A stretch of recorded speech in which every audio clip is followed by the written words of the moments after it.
As somebody who's dealing with multiple autoimmune conditions, Hashimoto's being one of them, hypothyroid, which is caused by Hashimoto's, and then the other autoimmune condition is connective tissue disease, where my body attacks its connective tissues. Something in me doesn't just settle to accept the diagnosis, right? Like, I know I have this, but I need to know the cause. So go to a rheumatologist, you get an endocrinologist. They want to put you on all these meds. But just something in me, it doesn't sit well just to sit there, right? So after doing a lot of research and finally finding a doctor who wants to help me get to the root cause of it, I have found that Epstein-Barr virus, which is chronic mono, got reactivated through the stress of high rocks training, right? So this virus can be reactivated. I got it probably when I was like 13, 14, right?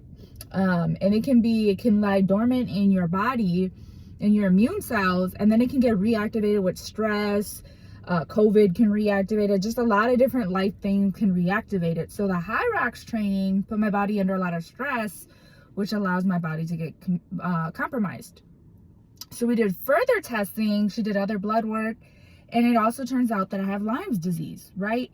So finding my diagnosis is great, but like finding the root cause is better for me, right? So now I know I can go ahead and treat these things that are causing the inflammation. I can go ahead and treat these things that are like, I literally walked yesterday and my hips and pelvic bones have been hurting so bad from simply walking, right?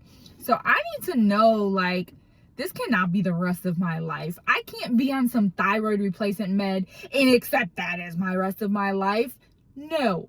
So I am so grateful that I found the right doctor to help me do the blood work that I need to diagnose me, because literally Lyme's disease can be taken with a series of meds for like 6 to 8 weeks, and you can clear it out of your system.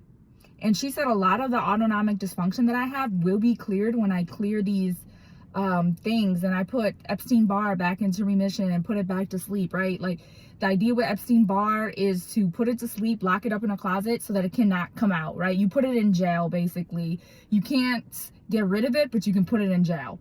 So the goal is to put Epstein-Barr in jail and basically get rid of Lyme's. And if Lyme's goes untreated and undiagnosed, it can cause so many things later on in life. And you could be experiencing all these symptoms and blame it on your autoimmune conditions.